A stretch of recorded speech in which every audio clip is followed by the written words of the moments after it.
우리 앞대 성도님들에게 선포합시다. 사랑하고 축복합니다. 하나님께서 하시면 다 됩니다. 선포하시겠습니다.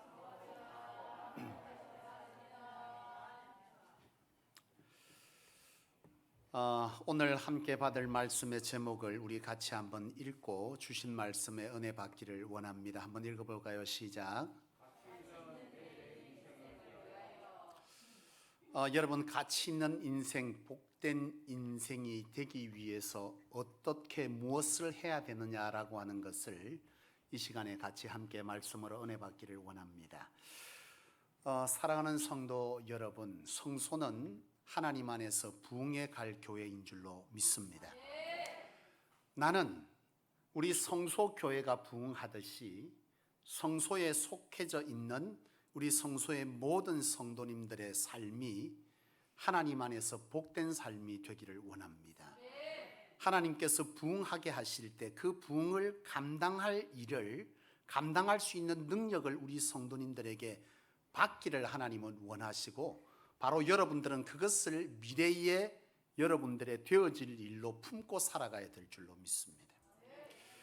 선진국의 사람들과 후진국의 사람들이 특별하게 가지는 그런 분류되는 현저한 구별점이 있는데, 그것이 뭐냐 하면, 이 선진국의 사람들은요, 내일을 품고 산다 그래요. 그런데 후진국의 사람들은요, 내일을 생각하지 않고 산다 그래요. 그러니까 선진국의 사람들은 내일을 품고 내일의 여러 가지 생각들을, 자기의 계획을 갖고 사는데, 후진국의 사람들은 그렇지가 않은 거예요. 그날 주어지는 대로, 닥치는 대로, 벌어지는 대로 먹고 살면 그렇게 산다 그래요. 제가 미국에서 플러에서 공부할 때에 그 파사데나라고 하는 지역이 학교가 있는 지역인데, 그 지역은 사실 부촌입니다. 학교에 이제 기숙사가 이제 보통 있게 될 때에 그 기숙사에 한 달 렌트비가, 소위 말하면 기숙사비가 한 달에 얼마냐 하면 1,500불입니다. 그러니까 지금 우리 돈으로 환산하면 170만 원 정도의 매달 기숙사비를, 한 학기가 아니고 매달 170만 원에서 150만 원의 돈을 지불을 해야만 그 기숙사를 쓸 수가 있어요. 밥 주냐면 밥은 안 줍니다. 그냥 집 쓰는 비용만 한 달에 170만 원에서 150만 원을 계속 지불해야 되는 거예요.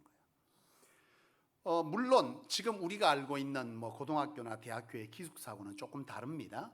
지금 우리로 치면 그냥 빌라 같은, 아파트 같은 그 한 동에 한 그 룸을 다 주는 거예요. 빌려 쓰는 거예요. 그러다 보니까 보통 15평에서 17평 이렇게 됩니다. 그러니까 그걸 쓰는 한 달의 비용이 그렇다는 거예요.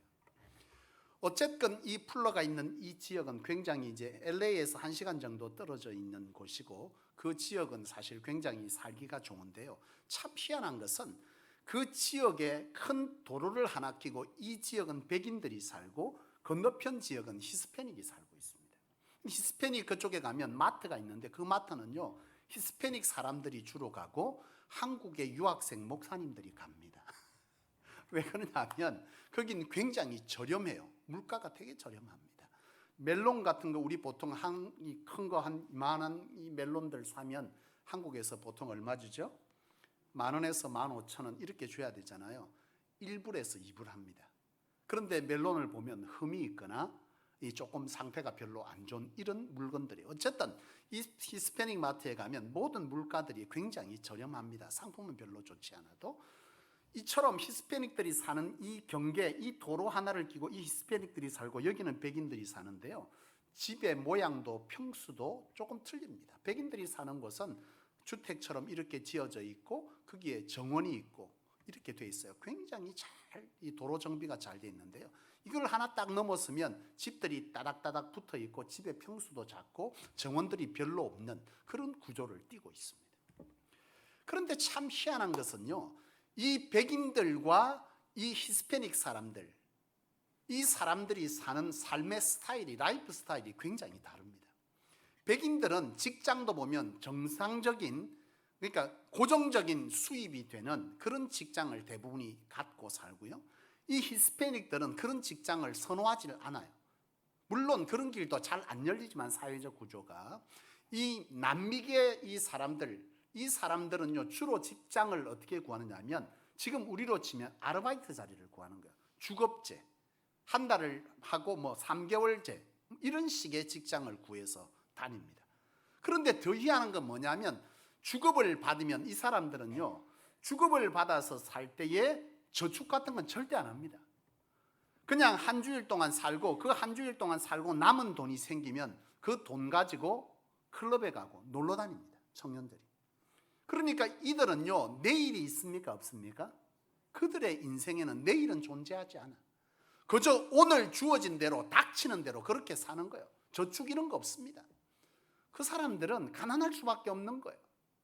그런데 백인들은 결코 그렇게 하지 않습니다. 그들은 굉장히 체계적으로 삽니다. 한 달에 수입이 5,000불이다 4,000불이다 이러면 렌트비 얼마, 자동차에 얼마, 그리고 식비 얼마 이런 식으로 딱 쪼갭니다. 그리고 연금을 넣거나 아니면 그런 방식으로 그들은 휴가를 계획하고 그리고 나서 보통 미국은 휴가를 10일에서 15일 이렇게 가요. 근데 히스패닉들은 휴가를 가냐? 휴가 못 갑니다. 왜 못 가죠? 돈을 모아두질 않아. 이 사람들은 닥친 대로 쓰니까 그렇게 살 수밖에 없는 거예요. 그런데 이 백인들은요 정규적으로 휴가를 갈 때 가족들과 함께 참 여유롭게 삽니다. 그런데 실제적으로 한 달 벌이를 보면 큰 차이가 없는데 이 사람들은 미래가 없는 사람, 여기는 미래를 가지고 사는 이런 삶의 스타일 자체가 다르더라는 거예요. 미국에서 흑인들이 노예로부터 해방이 일어났을 때에 흑인들 가운데 의식이 있는 지도자들이 자기 동족들에게 가장 먼저 시도한 것이 뭐냐면 저축의 중요성을 강조했다 그래요. 그런데 이것이 너무 안 되더라는 거예요. 아무리 강조해도 이 사람들이 저축을 하며 살지를 않아. 왜 그랬을까요? 노예로 살던 이 삶이 그들의 뼛속까지 있는 거예요. 노예들이 무슨 내일이 있어요?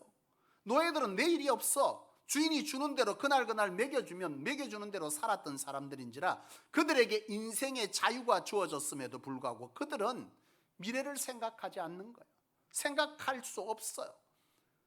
굉장히 어려움을 겪었다 그래요. 그들이 물론 저축할 수 있는 여력이 안 되었어도 그럴 수 있지만 문제는 뭐냐면 그들에게 내일을 품는 능력이 그 안에 없었다는 거죠. 여러분, 나는 여러분들이 하나님 앞에 부름받았을 때에 그날 닥치는 대로 살도록 그렇게 살아가도록 하기 위해서 하나님이 여러분을 부르시지 않은 줄로 믿습니다.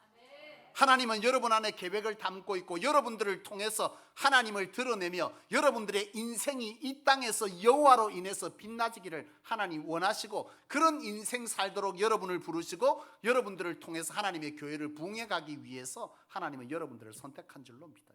나는 여러분들이 내일을 품고 사는 내일이 있는 그런 인생을 사시기를 주의 이름으로 축원합니다. 오늘 본문으로 들어가 보겠습니다.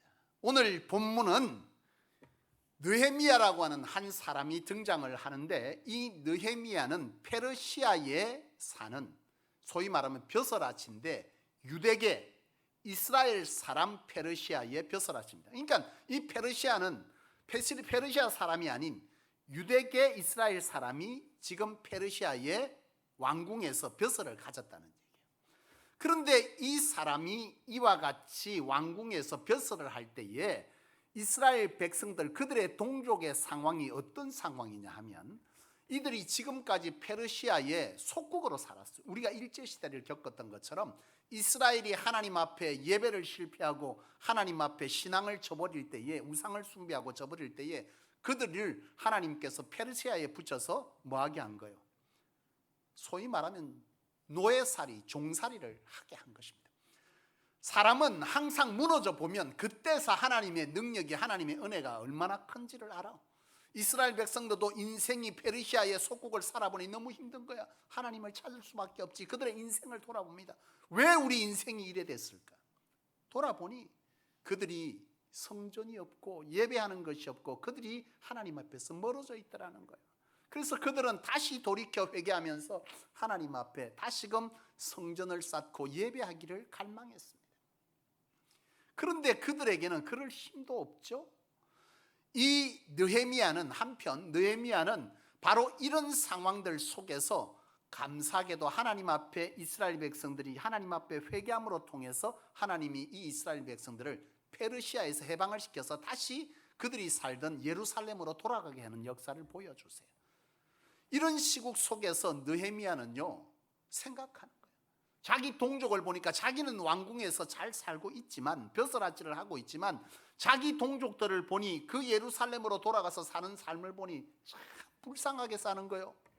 그들의 삶이 너무 비참한 거예요. 이 예레미야는 자기 동족들에게 가치 있는 미래, 복된 미래를 선물해 주고 싶었어요. 그래서 이 느헤미야는 꿈을 품기 시작하는 거예요. 자기의 동족들이 예루살렘에서 뭐하는 사람, 복된 인생을 살아가도록 하는 것에 대한 꿈을 품기 시작한 거예요. 여러분, 믿는 자가 꿈을 품었다는 것은 뭘 의미하죠?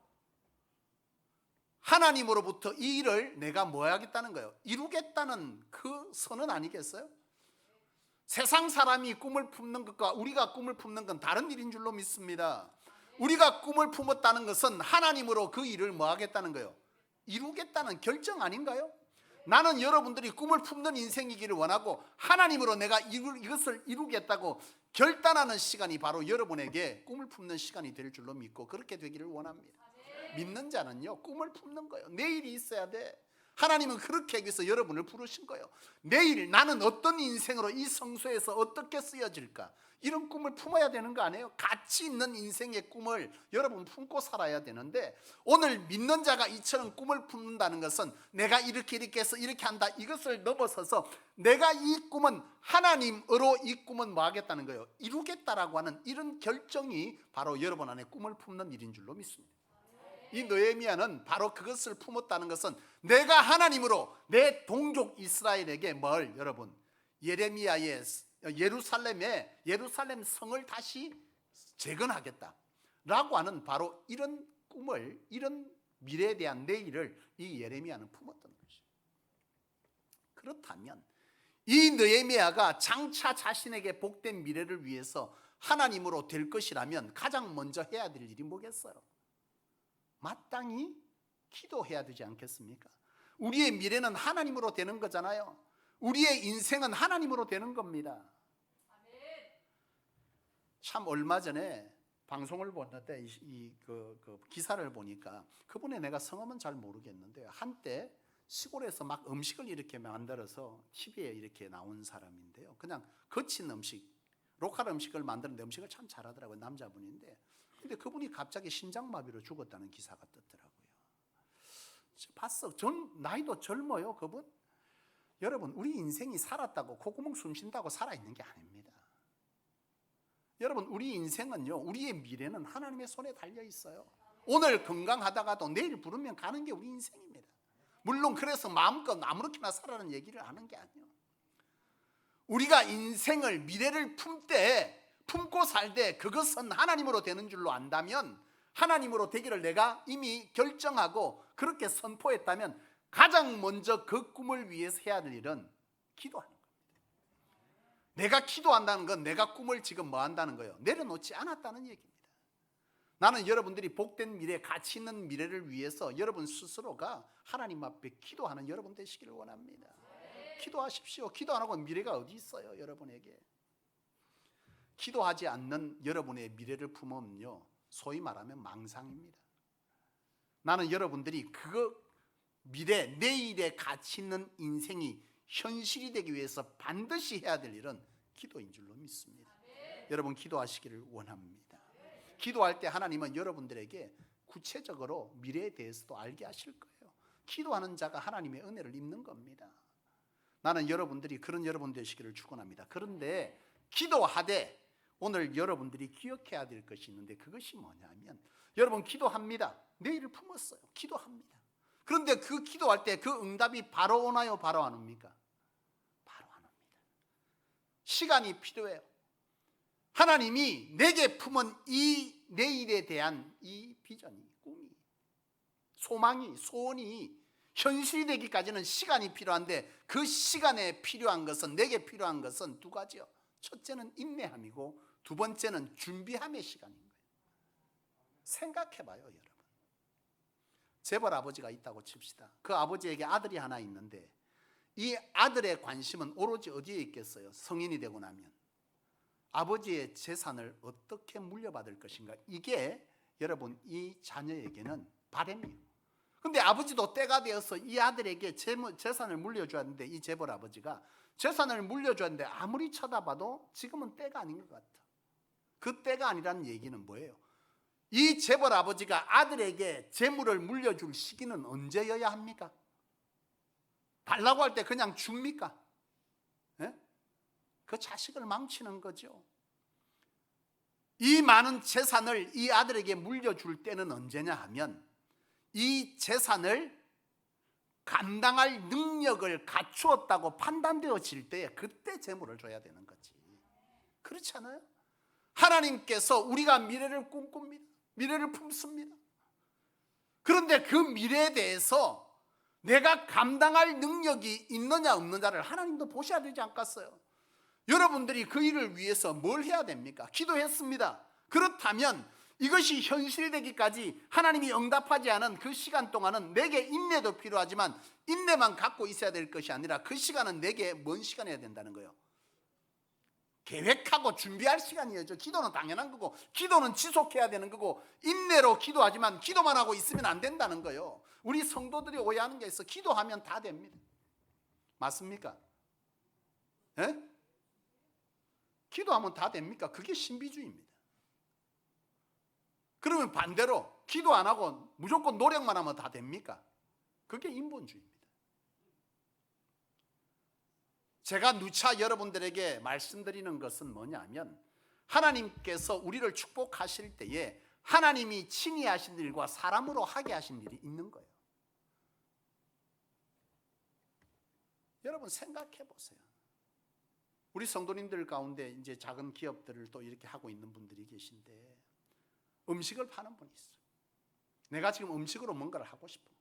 우리 청년들 중에도 그런 청년이 있습니다만 제가 제빵으로 뭔가를 하고 싶어. 근데 하나님께서 내가 품은 내가 가치 있는 내일, 복된 내일을 내가 마음에 품고 지금 있는데 이것이 현실이 되려면 내가 지금 해야 될 일은 뭐예요? 예? 기도만 하고 가만히 있으면 됩니까? 자, 기도만 하고 가만히 있는데 보내줬다 칩시다. 만들 줄 알아야 팔지. 기도했으니까 가만 내 손이 저절로 움직입니까? 반죽도 하고 간도 알아서 맞추고 가만히 있는데 생각을 해봐요, 여러분. 제가 그 전에 최근에 이제 한 두세 달 전에 우리 전도사님하고 점심 먹을 일이 있어갖고 그 근처에 한번 갔는데 우리 저 금정 원동 쪽에 가면 선동 쪽에 가면 거기에 단팥빵 집이 하나 있습니다. 그 집은요 굉장히 이 쓰레트 집으로 됐고 굉장히 작고 오래된 집이에요. 촌이잖아 그쪽이요 시골이에요. 근데 그쪽에 가면 그 집에 들어가는 문도 옆으로 이렇게 밀고 들어가야 되고 안에다 보면 굉장히 작습니다. 한 요금 난지 때나 매대가 있고 그 다음에 요 정도가 주방이에요. 이게 다야. 그리고 그 뒤에 문 열고 가면 옛날 한 이 집 마당 이렇게 조금 있고 한 7, 8평 되는 방이 2칸 있는데 그게 답니다. 근데 이 집이요 요즘 가면 손님이 얼마나 많은지 몰라. 근데 그 집이 처음에 제가 봤을 때는 손님이 띄엄띄엄 있었어. 그때 그 집은요 단팥빵 딱 하나 팔았습니다. 지금은 단팥빵 종류 4가지 팝니다. 근데도 사람들이 줄을 서고요. 그래. 이 사람들이 이렇게 되기까지 여러분 어떻게 했을 것 같습니까? 끊임없이 노력했어요. 준비했습니다. 나는 여러분들이 가치 있는 내일, 복된 내일을 여러분 마음속에 품었다면 그것이 현실이 되기 위해서 하나님이 부어주려고 하면 여러분 하나님께서 응답하지 아니하고 기다리고 있다면 그 시간은 뭔 시간이요? 인내로 기도할 뿐만 아니라 내가 뭐 할 시간? 계획하고 준비해야 될 시간.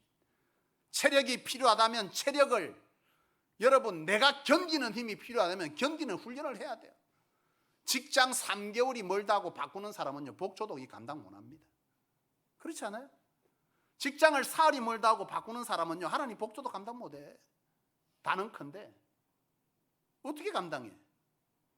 저도 내가 감당할 힘이 없는데 조금 하다 힘들어서 못 하는데 뭐 하기 싫어서 안 하는데 어떻게 복을 받아?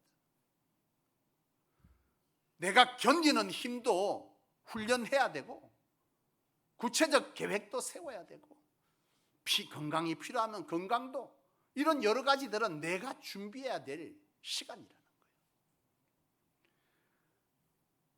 여러분, 오늘 본문에 보면 느헤미야는요 그런 사람이었어요. 오늘 본문 보면 이 느헤미야가 하나님 앞에 예루살렘의 성전을 재건할 마음을 품고 그 동족들에게 그런 인생을 선물해 주기를 원하는 마음을 품었는데, 그것이 1장 1절에 기록되어지는데요, 1장 1절에 보면 아닥시스 제20년 기슬월에 이렇게 되어 있습니다. 기슬월은 11월경을 말합니다. 그런데 2장 1절에 보면 아닥시스 왕 20년 니산월이라고 되어 있어요. 한 4개월 정도 시간이 흘렀습니다. 그런데 이 느헤미야는요 이 4개월 동안 뭘 했느냐 하면, 오늘 이 본문에 보면 나오는데, 이 느헤미야가 2장 1절에 보면 얼굴에 근심이 있었다 그랬어요. 근데 이 근심이 있는데 왕이 이 느헤미야를 봤는데 참 밝은 사람이고 이 왕을 섬길 때 기쁨을 주는 사람인데 자꾸 얼굴에 그늘이 보이는 거예요. 근데 이 그늘은 왜 있는 거예요? 연기하고 있습니까? 아니죠. 하나님 앞에 간절함으로 바라고 그 동족에 대한 애타는 마음이 있는 겁니다. 이 모습을 본 왕이 묻습니다. 도대체 무슨 일이냐? 그러니까 느헤미야가 말하지 않습니까? 왕이시여, 내가 말하는 것을 왕께서 좋게 여기시거든 나를 고향에 돌아가서 고향에 예루살렘 성을 쌓는 일을 허락해 주십시오 라고 말합니다. 그래서 왕이 6절에 보면, 그러면 5절에 보면 내가 뭘 하여 주기를 원하느냐 그랬더니, 그때부터 이 느헤미야가 잘합니다. 뭐라고 말하냐? 왕이시여, 내게 일정한 시간을 주어서 가게 하십시오. 그리고 7절 8절에 보면 그곳에 사람 조서를 보내어서 우리가 성을 지을 때 방해하지 못하도록 막아주시고, 또 8절에 보면 그곳에 벽돌과 건설에 필요한 재료들을 그곳에 준비시켜 주십시오. 자, 이 말은 뭐예요? 예루살렘이 느헤미야가 4개월 동안 기도만 하고 있은 것이 아니란 얘기예요. 뭐 했다는 거예요? 철저하게 구체적인 준비를 해나갔다는 거예요. 왕이 물으니 얘기하잖아요. 그냥 있은 것이 아닙니다. 왕이 이렇게 해주시고 이렇게 해주시고 이렇게 해주시고 이미 계획을 다 가지고 있었던 거예요. 여러분들이 하나님 앞에 가치 있는 미래, 복된 미래를 얻기를 원하시면 마음만 품지 말고 하나님이 응답하시기까지 여러분 준비해가는 여러분 되시기를 원합니다. 느헤미야는 그런 사람이었어. 나는 여러분들이 그런 인생 되기를 원합니다.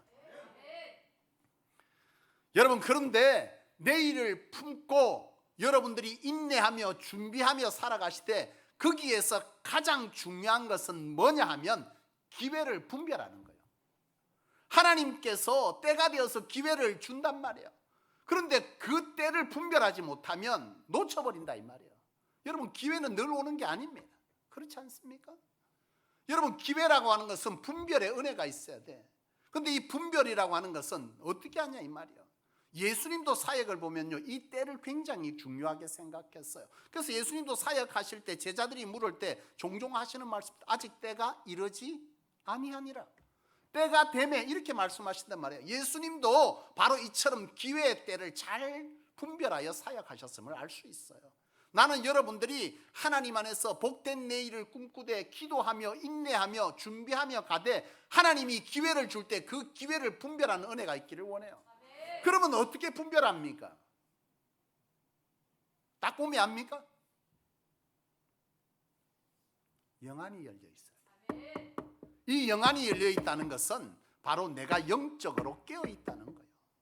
영적으로 깨어 있다는 것은 하나님과의 관계를 굉장히 내가 잘하고 있다는 거예요. 하나님께서 성령으로 알게 하시고 이끄시고 깨닫게 하는 은혜가 그 가운데 있다는 겁니다. 내가 성령으로 충만하지 않는데, 영안이 없는데 어떻게 그걸 분별해? 지나가고 났는데 아이고 그때가 됐는데, 여러분 아닌 거죠. 기회를 잡을 줄 알아야 돼요. 하나님께서 여러분들에게 기회를 줄 때 여러분 분별하시기를 원합니다. 하나님이 기회를 줄 때는요 영안이 있으면 알 수 있어요. 사람을 붙입니다. 방법을 알게 합니다. 이미 열리고 있는 거야. 그런데도 뭐 하는 거예요? 긴가민가다 놓쳐버리면 끝나는 거예요. 이 느헤미야는요, 이걸 잘 분별하는 사람이었어요. 느헤미야가 얼굴에 근심이 있습니다. 1절 이하에 보면, 그런데 왕이 묻습니다. 뭘 해주길, 너 왜 그러냐라고 묻습니다. 그러니까 느헤미야가 뭐라고 말합니까? 기회를 딱 잡잖아요. 만약에 이 느헤미야가, 왕이 묻습니다. 너 왜 그러냐, 얼굴에 연색이 왜 이리 안 좋으냐, 이것이 기회의 때라고 알지 못하는 느헤미야였으면 뭐라고 말해야 됩니까? 별일 아닙니다. 하나님이 하실 겁니다. 생각하고 별거 아닙니다. 그만 마음이 안 좋아서 그랬습니다. 이랬으면 이 기회를 놓쳐버린 거예요. 왜 그러냐 그러니까 대번에 이 느헤미야는 뭐라고 말합니까? 왕이여 나를 뭐 하시거든, 좋게 여기시거든 하고 딱 말하잖아요. 기회가 온 거예요. 그리고 실제로 이 느헤미야가 이 기회를 잡음으로 통해서 예루살렘 성벽이, 예루살렘 성이 재건되기 시작하는 그 기회가 주어졌어요. 사람은요, 기회를 잡을 줄 알아야 돼요. 나는 여러분들이 그 기회가 주어지면 과감하게 여러분 몸을 던지십시오. 분별되어지거든 두려워하지 마세요. 하나님께서 그때는 하시는 거예요. 내가 준비되어 있고, 내가 기도했고 인내로 기다리며 준비했어. 하나님께서 길을 열면, 보이면 그때는 잡아야 될 때예요. 그때도 긴가 아닌가, 이래가 되겠나 두려웠어. 끝나는 거예요. 지나가는 거예요. 그러면 또 그 기회가 오려면 얼마나 많은 시간이 필요한지 몰라. 사랑하는 성도 여러분, 나는 여러분들의 인생이 성소에서 참 찬란한 인생이 되어지기를 원합니다. 하나님의 사명 안에 가치 있는 복된 미래, 그것이 여러분들의 인생이기를 원합니다. 성소의 부흥은요, 홀로 부흥되는 게 아닙니다. 성소가 부흥할 때 성도들의 삶도 부흥되어져야 이게 정상입니다. 부흥이 뭐라 그랬습니까? 부흥이 뭐죠? 우리 새가족 성도님들은 잘 모르실 텐데, 부흥이 뭡니까? 수가 늘어나는 겁니까? 아니죠. 그건 성장이죠. 부흥은요, 그거 아닙니다. 부흥은 요셉처럼 내 인생에 하나님의 역사가 있어서 이 하나님의 역사를 통해서 믿지 않는 자가 내 삶을 보고 저 사람 안에 누가 있다는 거예요? 하나님이 계신다는 거예요. 하나님의 역사가 있다는 거예요. 저게 가능해졌다는 거예요. 그걸 보고 안 믿는 자가 나도 예수 믿겠다고 나오는 이 일말의 현상을 부흥으로 봐야 되는 거예요. 제가 성경을 연구하면서 깨달은 거예요. 이게 부흥이에요. 하나님은 그런 부흥을 이루어 가시기를 원해요. 그러니까 교회의 진정한 부흥은 성도들의 삶과 뭐하다는 거예요? 밀접한 연관이 있는 겁니다. 나는 여러분들의 인생이 그런 인생 되기를 원해요. 아멘.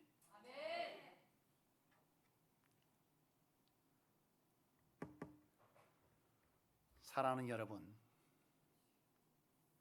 하나님이 하시면 다 됩니다. 그러나 하나님은 준비되지 않는 자를 통해서는 일하시기를 기다리십니다. 말씀을 마치려고 합니다. 사랑하는 여러분, 미래를 품으십시오. 가치 있는 미래, 복된 미래를 여러분 품으십시오. 닥치는 대로, 되는 대로, 몸이 이끌리는 대로, 환경에 이끌리는 대로 살지 마시고 미래를 꿈꾸고 미래를 품고 그렇게 살아가실 때 여러분, 그것이 현실이 되게 하기 위하면 기도하십시오. 기도하실 때 인내로 기도하십시오. 당장 어떤 역사가 일어나는 것도 아닙니다. 느헤미야도 보세요. 4개월의 시간 동안 아무런 일도 일어나지 않았어. 그러니까 얼굴에 근심이 있는 거잖아요. 아무런 일도 일어나지 않아. 그럼에도 불구하고 느헤미야는 뭐 했다는 거예요? 여전히 기도를 놓지 않았고 하나님 안에서 그 기간을 어떤 기회로 삼았다고요? 준비의 기간으로 삼고 철저하게 준비하고 계획했던 사람. 기회가 올 때 그것을 분별하고 그 기회를 구체적으로 준비하여 그 일에 돌입했던 사람. 하나님은 그것을 허락해서 바로 예루살렘 성전을, 예루살렘 성을 다시금 재건케 하신 그런 은혜가 있던 사람 느헤미야. 나는 오늘 여러분들이 이 시대에 또 다른 느헤미야가 되기를 주의 이름으로 축원합니다. 기도하겠습니다.